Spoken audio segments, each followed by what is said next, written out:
les 5 red flags d'une relation amoureuse. Aujourd'hui, on va parler des alertes, des red flags. Pourquoi? Parce qu'aujourd'hui, un de ces signes peut vous sauver la vie. Un de ces signes peut vous empêcher de tomber dans une relation toxique ou être avec une personne toxique. Je veux que vous compreniez qu'aujourd'hui, une relation amoureuse, ça se construit petit à petit. Et on construit la relation sur la durée. L'amour, c'est pas quelque chose d'acquis. C'est quelque chose qui se travaille, qui se sublime au fil des années. Et rien n'est acquis. Pour ne pas tomber dans une routine, il y a certains conseils que je pourrais vous donner dans une autre vidéo. Mais aujourd'hui, on ne parle pas de ce sujet. Aujourd'hui, ce qui est important, c'est de prendre en compte que malgré ce que vous croyez, l'amour ne doit pas venir de l'extérieur. Parce qu'aujourd'hui, si vous avez un vide en vous, c'est un problème. Pourquoi? Parce qu'aujourd'hui, lorsqu'on veut remplir un vide, lorsqu'on a besoin d'être aimé, lorsqu'on a peur d'être seul, cela peut nous faire tomber dans une relation dysfonctionnelle et donc en dépendance ou en codépendance affective. Aujourd'hui, quels sont ces red flags? Le premier, vous le connaissez bien. Lorsqu'on vous bombarde d'amour dès le début de la relation, mais de manière explosive, de manière colossale, c'est comme si vous balancez une dynamite d'amour et vous dites enfin on me rassure, on m'écoute, on m'apporte de l'amour, on me dit à quel point je suis beau, à quel point je suis belle, à quel point je suis magnifique, à quel point mes qualités sont extraordinaires, à quel point je suis une personne unique, à quel point on vous valorise, on vous apporte de la tendresse physique, de la tendresse émotionnelle, et par-dessus tout, on vous dit à quel point on vous aime, à quel point votre vie, en fait, votre vie à deux vous rend heureux, à quel point, tout simplement, la personne que vous êtes, c'est vraiment la personne qui l'attendait ou qu'elle attendait. Vous êtes l'amour de sa vie. Vous avez, en fait, d'un coup rencontré une personne et d'un coup, en fait, c'est comme si elle vous donnait, en fait, un bon coup d'amour. C'est comme si vous vous repreniez en fait en pleine figure un vent en fait d'amour, vous vous sentez complètement in love, vous êtes complètement sur un petit nuage avec des petits papillons dans le ventre et vous dites ah, j'ai trouvé l'amour de ma vie. J'ai trouvé la personne avec qui j'ai envie de finir ma vie. J'ai trouvé la personne qui peut m'apporter de l'amour, qui me rassure, qui me protège, qui me sauve, qui est là pour moi, qui me soutient, etc. Pourquoi c'est un red flag? Parce qu'aujourd'hui, si vous attendez d'être aimé par une personne, si vous attendez en fait d'avoir en quelque sorte une reconnaissance pour vous sentir bien dans votre vie et que vous avez peur de finir seul, bah déjà vous allez vous précipiter dans une relation et deux, vous allez vous casser souvent les dents. Pourquoi je dis ça? Parce qu'aujourd'hui, malheureusement, ce que vous vivez, ce que vous pensez, vos croyances qui nous font penser que l'amour et le bonheur, ça doit venir de l'extérieur, que lorsque vous aurez trouvé la bonne personne, vous allez être épanoui dans votre vie. Non. Pourquoi? Parce qu'aujourd'hui, si vous pensez ça, vous allez tomber soit sur des relations toxiques, soit dans des relations où il y aura des faux départs, où vous allez étouffer votre partenaire, donc une dépendance affective. Et la dépendance affective, lorsque ça fait souffrir, c'est pathologique. Parce que si on a besoin d'être aimé, si on ne ressent pas au bout d'un moment, au début de la relation, tout est beau, tout est rose, on est sûr. La version, comme je le dis, la période lune de miel dans toutes les relations, pas seulement les relations avec un PN. Mais si on est dans la période lune de miel, on reçoit, on a envie de séduire l'autre, on met un masque, on essaye de ressembler au ou à la partenaire parfaite pour pouvoir être aimé par cette personne. Mais le problème aujourd'hui des relations, il faut arrêter de vouloir ressembler aux autres, il faut arrêter de vouloir être le partenaire parfait, il faut arrêter de mettre des masques. Parce que si on continue à mettre des masques, on se renie soi-même. Et aujourd'hui, je veux que vous compreniez que l'amour, ça commence par soi. Je sais que c'est pas facile. Et là, je vais vous expliquer, je vais vous raconter un entretien que j'ai eu avec une de mes coachées. Elle me disait, j'ai rencontré quelqu'un, mais j'ai un problème. Il est trop bien pour moi. Il mériterait tellement plus belle que moi. Il pourrait trouver, vu comme il est beau, une femme plus séduisante, etc. Moi, je suis pas belle. Je suis pas intelligente, ma personnalité elle est pas très intéressante. Qu'est-ce qu'elle a fait? Elle se dévalorisait. Et lorsqu'on est dans un sentiment d'insécurité comme ça peut rendre une relation complètement dysfonctionnelle. Ça peut en fait vous faire tomber dans une dépendance affective. Et aujourd'hui, quand on est dans cette situation de ma coachée, qu'est-ce que je lui dis? Aujourd'hui là, tu te rabaisses. Tu mets cet homme sur un piédestal. Tu es dans une situation où tu te dis que tu n'es pas assez bien. Tu te dévalorises, tu te critiques, tu te rabaisses. Tu brises ton estime de soi. Tu casses ta confiance. Aujourd'hui, qu'est-ce qu'il faudrait faire en fait? Je lui ai posé cette question. Qu'est-ce que tu pourrais faire pour pouvoir en fait vraiment te sentir mieux dans ton corps, dans ta tête. Alors je lui ai proposé de reprendre et de continuer parce que malheureusement les exercices que je lui ai donnés, elle les a pas continués. Elle a arrêté les exercices pour vraiment augmenter sa confiance en soi. Elle a arrêté de prendre soin d'elle au niveau apparence, bonne nutrition, aller au sport, faire de la méditation, faire des exercices pour se valoriser, pour vraiment booster son estime de soi afin de changer son mindset qui était de nouveau, comme je l'ai dit, négatif parce qu'en fait, qu'est-ce qui s'est passé? Elle avait pris confiance en elle. Elle a arrêté les exercices, elle s'est trouvée face à une situation où elle s'est dit « Il est super ce mec, mais moi en fait à côté je crains. » Quand elle m'a dit ça, moi ça m'a fait mal au cœur. Je me suis dit non, ma grande, tu peux pas continuer comme ça. Je veux que tu travailles, que tu reprennes les exercices. Et qu'est-ce que tu peux faire pour te sentir mieux dans ton corps? Elle m'a dit faire du gainage. Alors, fais du gainage, fais du sport. Fais en sorte pour toi de vraiment prendre conscience de ta valeur, de prendre conscience à travers, je vais aussi conseiller de faire une séance photo, de vraiment apprendre à découvrir ta beauté à toi. Prendre conscience qu'aujourd'hui vous êtes des belles personnes, c'est important. Donc on fait du sport si on se sent mal dans son corps, on change notre rééquilibrage alimentaire pour se sentir mieux dans son corps, pour développer une meilleure santé. Et ça c'est important. Je sais qu'aujourd'hui, le red flag, on vous bombarde d'amour parce que vous avez un vide en vous. C'est ce qui va vous amener à un point fondamental. Restez vraiment dans cette vidéo. Restez focus sur cette vidéo. Pourquoi? Parce que si vous voulez être aimé, si vous avez peur d'être seul, vous allez vous attirer à vous des relations toxiques ou alors faire en sorte qu'une relation qui est à la base saine va devenir toxique. Et ça est le problème. Et là, on va rentrer, comme je l'ai dit, pour vous expliquer ce que je viens de vous expliquer, que vous compreniez bien ce qui est important. On va rentrer dans un deuxième red flag. Celui-ci, je l'adore. Et il est très important à prendre en compte. Lorsqu'un homme ou une femme vous dit de toute façon tous mes ex sont fous, tous mes ex sont ceci, sont cela, qu'est-ce qui se passe? Il critique à longueur de temps tous ses ex. À l'entendre ou à l'entendre, c'est toujours les anciens partenaires, ses anciens partenaires le problème. Alors que dans une relation amoureuse, peu importe les problèmes qu'il y a eu, il y a toujours 50-50. Et oui, parce qu'aujourd'hui, qu'est-ce qui est important? Si vous avez une personne qui dit à quel point elle est stupide, à quel point elle est belle, à quel point elle est folle, à quel point... Aujourd'hui, il était temps de prendre en compte si une personne critique tous ses ex, dit que toutes ses ex sont fous, que toutes ses ex sont mauvaises, que toutes ses ex sont toxiques, red flag. Red flag assuré. Pourquoi? Parce qu'aujourd'hui, comme je l'ai dit, c'est 50-50. 2, il n'est pas capable ou elle n'est pas capable de se remettre en question. C'est toujours les autres le problème, jamais lui. On fait tous des erreurs dans une relation amoureuse. Et malheureusement, qu'est-ce qui se passe? On a une croyance que lorsqu'on fait une erreur en amour, c'est fini. Après, lorsque je parle d'erreurs, je ne parle pas des erreurs où on vous violente physiquement et psychologiquement. Ça, c'est autre chose. Lorsqu'on fait des erreurs et qu'on vous dit en fait qu'on ne vous pardonne pas, parce qu'aujourd'hui, même en amour, on fait des erreurs. L'erreur est humaine. Il faut savoir pardonner, les amis. Et si on ne peut pas, ça va recréer un dysfonctionnement. Vous allez continuer en fait à en vouloir votre partenaire. Vous allez lui tartiner à chaque fois, à chaque dispute, à chaque conflit. Aujourd'hui, si une personne est toujours à se dire c'est le problème, c'était mes ex, mes amis, ça ne sent pas bon. Red flag. Danger. Là, quand on vous dit toutes ces ex, il vous dit toutes leurs ex sont fous et folles, il les critique, il les rabaisse, il les humilie, il dit des choses pas possibles à leur sujet. Red flag. Red flag.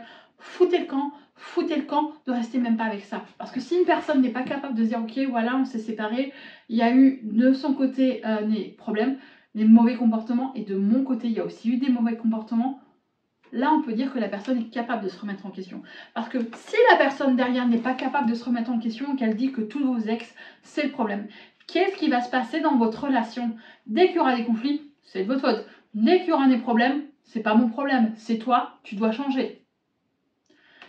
Et oui, prenez conscience de ça. Et là, ce que je viens de vous dire, c'est vous faire glisser en douceur sur le troisième red flag. Celui-ci, c'est face à une personne, en fait, vous n'arrivez pas à créer vraiment de manière positive des solutions face à un conflit. Lorsque vous êtes dans des conflits, des disputes, eh bien, ça surenchérit, ça continue. Il n'y a pas en fait d'issue. Vous n'arrivez pas à vous mettre, ok, là on a un problème, là on n'arrive pas à se comprendre. Qu'est-ce qu'on pourrait faire pour trouver une alternative à notre problème. Pourquoi? Parce qu'aujourd'hui, les conflits, c'est pas toujours la dispute, c'est pas toujours se faire la gueule, c'est se poser, se dire, ok, là on a un problème. Qu'est-ce qu'on peut faire pour le résoudre? Qu'est-ce qu'on peut faire pour que ça aille mieux? Qu'est-ce qui va pas en fait là? Qu'est-ce que tu ressens pour qu'on soit dans cette situation? Bah oui, créer une manière, lorsqu'il y a un conflit, c'est de prendre le temps de s'asseoir, de dire, ok, on va se calmer. Pourquoi est-ce que tu agis comme ça? Qu'est-ce qui se passe de ton côté? Explique-moi ce que tu ressens actuellement. Et là, ça va vous permettre en fait de discuter, de crever l'abcès. Lorsque vous êtes face à un conflit, où il y a des conflits, où la personne ne se remet pas en question, où elle dit, de toute façon c'est toi, tu te remets pas en question, c'est ta faute, bah, ça ne s'arrange pas en fait. Ça s'accentue et de votre côté, il va y avoir de la frustration. De la frustration garantie. Et aujourd'hui, apprendre à communiquer de manière vraiment positive dans sa relation, c'est important. Et c'est pour ça que je vous conseille un livre que j'ai lu dernièrement. J'avais déjà un peu commencé à lire, mais je me suis vraiment attelée à la tâche. C'est un livre qu'on appelle les 5 langages de l'amour. Je vous conseille de le lire, ça va vous permettre de comprendre ce qui se passe dans vos relations et c'est un bouquin en or. Vraiment, je vous conseille de le lire, les 5 langages de l'amour. Pour revenir à mes moutons, aujourd'hui, prendre conscience que parler, et comme je le dis, grâce à ce livre, vous allez apprendre des manières positives, vraiment, pour pouvoir en fait de discuter de manière vraiment plus facile, pour mieux connecter émotionnellement avec votre partenaire. Là, on a parlé de 3 red flags. 1. Là, on l'adore, la phase lune de miel, on nous bombarde d'amour. 2. Les ex, c'est tous des folles. Jamais, c'est lui le problème. Ensuite, qu'est-ce qui se passe? On a une difficulté à créer vraiment une entente face à des conflits qui s'accentuent. Quel est, à votre avis, le 4e? Eh bien, c'est pas difficile à comprendre. C'est lorsque vous avez une personne, et c'est en cohérence avec les conflits, qui vous rabaisse, qui vous critique, qui est toujours non vous dire c'est votre faute, et blablatie, qui vous s'attache. Au début, elle vous a valorisé, elle vous a dit à quel point vous êtes super, génial. Et ensuite, qu'est-ce qui s'est passé? Eh bien, elle vous dit, tu sais pas faire ceci, tu sais pas faire cela, arrête de le faire, de toute façon, tu n'arriveras à rien, etc. De toute façon, tu es toujours en train de râler, de toute façon, tu es ceci. Elle vous critique, elle vous rabaisse, soit sur votre apparence, soit sur votre façon de faire. À force d'être critiqué, d'être rabaissé, en fait, ça vous fait quoi? 1. On perd confiance en soi, on doute de soi, on se demande si c'est nous le problème. Pourquoi il réagit comme ça? Là, on se dit, pourquoi est-ce qu'il réagit comme ça? Et si c'était moi qui avais fait quelque chose de mal? Et là est le processus où vous allez commencer à culpabiliser, à vous dire que le problème vient peut-être de vous. Que le problème, c'est peut-être vous, parce que vous n'êtes pas assez parfait ou parfaite. Aujourd'hui, dans une relation, on ne vous demande pas d'être parfaite. On ne vous demande pas de ressembler à la femme ou l'homme idéal. Non, on vous demande d'être vous-même. On vous demande d'apprendre à mettre des limites. On vous demande d'apprendre à vous affirmer. Pourquoi est-ce que je dis ça? Parce qu'aujourd'hui, quand une personne vous dit à quel point vous êtes stupide, vous êtes gros, vous êtes bonne à rien, ou que de toute façon vous avez 2 mains gauches, c'est pas la peine d'essayer, ou qui va dire de toute façon elle a fait ça, et il va le raconter à tous vos potes pour en fait un petit peu vous dévaloriser, pour se moquer de vous en rigolant. Mais aujourd'hui, même en rigolant, c'est de dire tout simplement à son partenaire, non, je ne veux pas que tu me parles comme ça, je veux pas en fait que tu me rabaisses, je te permets pas de me parler comme ça, c'est pas ok, ça me blesse. Quand franchement, je vais être honnête, tu me critiques, tu me rabaisses, j'ai mal. C'est blessant, je suis blessée. C'est blessant pour moi. Je me sens mal face à ton comportement et je n'accepte pas ce genre d'attitude. Je ne veux plus que tu me parles comme ça. Je ne veux plus jamais que tu me traites ainsi. Utilisez bien le je ne veux plus que tu me parles ainsi. Je ne veux plus que tu me rabaisses. Je veux que tu me respectes. Et que je veux plus jamais entendre ce genre de paroles venant de toi. Utilisez le verbe je. Je veux plus ce comportement. J'ai mal quand tu parles comme ça. Je me sens blessée. Je me sens vraiment mal et je trouve que non. Oui, tu me manques de respect. Je ne veux plus que tu me manques de respect. Point. Non, c'est simple. Oui, c'est peut-être anodin, mais aujourd'hui, mettre des barrières à une personne, c'est lui dire non, je ne veux plus que tu me parles comme ça. Non, je ne veux plus que tu essayes de me provoquer. Non, ce n'est pas drôle. Je ne trouve pas ça drôle. Je. Et ça, c'est vraiment important d'utiliser le mot je. À votre avis, quel est le dernier red flag? Eh bien, celui-là, c'est que tout simplement la personne aura tendance à vous quoi? Mentir. Elle utilisera des petits mensonges, des petits trucs en vous disant oui mais bon je suis allée voir telle et telle personne, j'ai bu que du Perrier et au final elle a passé sa soirée à boire je sais pas combien de verres d'alcool et que derrière en soi elle fait ce qu'elle veut, elle peut boire, elle peut être un peu arrosée, c'est pas ça le problème, c'est le mensonge. Elle vous dit qu'elle va voir cette personne, au final elle n'y est pas allée. Elle vous dit qu'elle qu'elle allait à cet endroit alors qu'elle n'y est pas allée. Lorsqu'une personne vous ment, c'est qu'elle a quelque chose à vous cacher. Et ça, c'est un red flag. Si une personne vous dit que de toute façon, oh mais c'est parce que tu vas râler, parce que ceci, c'est pas parce que vous allez râler, c'est pas parce que vous machin. Non, on ne ment pas. Et la relation, s'il y a du mensonge, s'il y a des bobards, red flag. C'est important que vous preniez en compte qu'à travers ces 5 signes, à travers ces 5 red flags, il faut vraiment que vous preniez en compte qu'aujourd'hui, c'est pas toujours laisser passer, hop, c'est bon, il m'a menti une fois, oh, c'est bon, il me critique, c'est pas grave. J'ai peur de finir seule, donc je préfère accepter. Je vais rien dire, je vais pas mettre de barrière, je vais pas mettre de limites, parce que si je mets des limites, je risque de perdre. En attendant, quand vous êtes face à une personne qui a des comportements comme ça, soyez honnêtes les amis. Est-ce que cette personne, vraiment, vous mérite? Non. Est-ce que cette personne vous apporte quelque chose de positif? Non. Peut-être au début de la phase lune de miel où elle vous bombarde d'amour, mais avec le temps, si elle a les autres comportements, non, la relation est toxique, la relation n'est pas bonne, c'est des red flags. Et les red flags, ça veut dire quoi? On part, on met des barrières, on fout le camp, bien, on met des limites à cette personne. Et si la personne ne change pas, elle continue, on s'en va. Parce qu'aujourd'hui, vous méritez tellement mieux qu'une relation qui vous détruit, qui vous fasse douter de vous, qui vous fait perdre confiance en vous. La différence entre une relation toxique et une relation saine, c'est qu'on peut, être soi-même, c'est qu'en dehors du couple, on a une vie épanouissante, on a une vie enrichissante, et la personne qui partage notre vie vient s'additionner à notre bonheur, à notre amour personnel. Elle n'est pas l'essence de notre vie. Et ça, c'est important. Une personne doit venir se rajouter à votre bonheur. Elle ne doit pas être l'essence de votre bonheur. Si elle est l'essence et l'unique bonheur que vous avez, vous, elle ou vos enfants, il y a un problème. Parce que vous dépendez de l'amour des autres et vous ne savez pas vous aimer. Et ça, va falloir l'apprendre. Va falloir prendre conscience que l'amour, ça commence par soi. Que le bonheur commence par soi, qu'on a tout en nous. Et j'en suis la preuve vivante. Je pensais qu'il fallait être aimé, et je le dis personnellement. J'ai pensé et j'avais ces fausses croyances que si on m'aimait, j'allais être heureuse, si on m'aimait, j'allais m'aimer. Mais c'est une fausse croyance. Vraiment les amis. J'espère que cette vidéo vous a plu. N'hésitez pas à regarder la playlist sur la confiance en soi, sur l'estime. Ça va vous permettre de travailler sur vous et de développer votre confiance. Mais je vais aussi venir avec une vidéo un peu plus tard sur comment apprendre à s'aimer. Quant à moi, je vous dis bye bye les amis. Merci pour vos likes. Et quant à moi, ce qui est vraiment plus important, c'est que ces vidéos vous apportent vraiment quelque chose.